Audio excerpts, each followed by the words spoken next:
भाइयों बहनों, आपका फिर से स्वागत है मेरे इस यूट्यूब चैनल पे। और भाइयों और बहनों, आज हम बताएंगे कि अगर कोई भूमि बंधक है या बंधक मुक्त हो गई है, बैंक ने उसे बंधक मुक्त कर दिया है या बंधक चढ़ा दिया है, तो वो किस टाइप से हमें उसे देखना है। तो आप जैसे देख रहे हैं कि ये हमने खसरा खोला है, ऑनलाइन खसरा।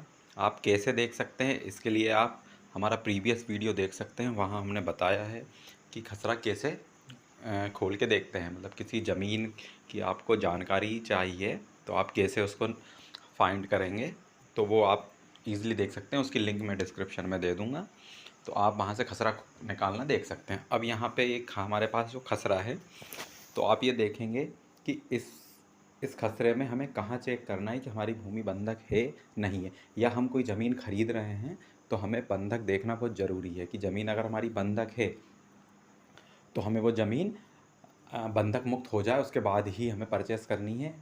अन्यथा उसका नामांतरण नहीं हो पाएगा, रजिस्ट्री हो जाएगी उसकी।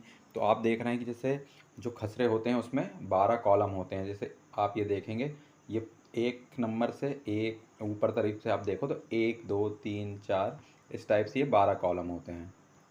ठीक है, ये आपने 12 कॉलम देख लिए। तो अब क्या होता है कि जो बैंक बंधक चढ़ाती है या बैंक बंधक हटाती है, तो वो कॉलम नंबर 9 पे आता है उसका। अब जो जितनी भी डिटेल होती है वो कॉलम नंबर 9 पे चढ़ती है। तो इससे पहले क्या होता था, जो बंधक होता था वो 12 नंबर कॉलम में चढ़ता था, जो लास्ट वाला कॉलम है। तो अब हम इस खसरे में देखते हैं कि ये बैंक बंधक है या मुक्त है, किस बैंक में बंधक है, किस अगर कोई ज़मीन जिस बैंक से बंधक है तो उसी बैंक से मुक्त होना चाहिए पहले। तो कई बार क्या होता है कि हम एक बैंक से बंधक ले लिया है और दूसरे बैंक से और बंधक कई बार चढ़ जाती है वो ज़मीन।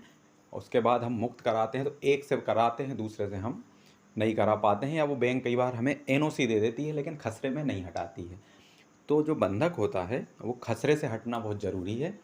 बैंक से एनओसी लेने के बाद हमें ये मेक श्योर करना है कि हमारे खसरे से वो हटाए कि नहीं। तो आप जैसे अब देखेंगे कि ये हम खसरा नंबर है, एक ये खसरा है, ये एक पर्टिकुलर व्यक्ति की ज़मीन है ये। तो अब हम देखेंगे कि ये कहाँ है। तो अभी सबसे पहले हम 12 नंबर कॉलम के सबसे नीचे देखेंगे, क्योंकि इससे पहले जो बंधक चढ़ती थी वो 12 नंबर कॉलम में चढ़। तो हम इसमें देखेंगे सबसे नीचे लिखा हुआ है कि खाते का संपूर्ण रकबा केनरा बैंक में बंधक है। तो अब हम सीधे, अब ये बंधक मुक्त होगी तो इसको हम सीधे 9 नंबर कॉलम में देखते हैं यहाँ पे। तो यहाँ पे ये लिखा हुआ है, ये देखिए आप ये सीधा पढ़ सकते हैं, केनरा बैंक शाखा, जो भी शाखा है उसमें इस तारीख से बंधक मुक्त किया जाता है। उसे ये बंधक था, उसे बंधक मुक्त किया गया। तो ये जो बंधक था यहाँ पे उसे मुक्त किया गया। तो ये आप ये लास्ट में देख सकते हैं कि ये बंधक मुक्त लिखा हुआ है यहाँ पे। अगर ये बंधक मुक्त नहीं लिखा होता तो ये मतलब है कि ये भूमि बंधक है। अगर हम ये देख रहे हैं कि जैसे कि ये कैनरा बैंक का जो अगर बंधक था तो यहाँ पे ये बंधक मुक्त हो गया है। अब इसमें कोई बंधक नहीं है। अब आप जैसे ये देख रहे हैं कि बैंक ऑफ इंडिया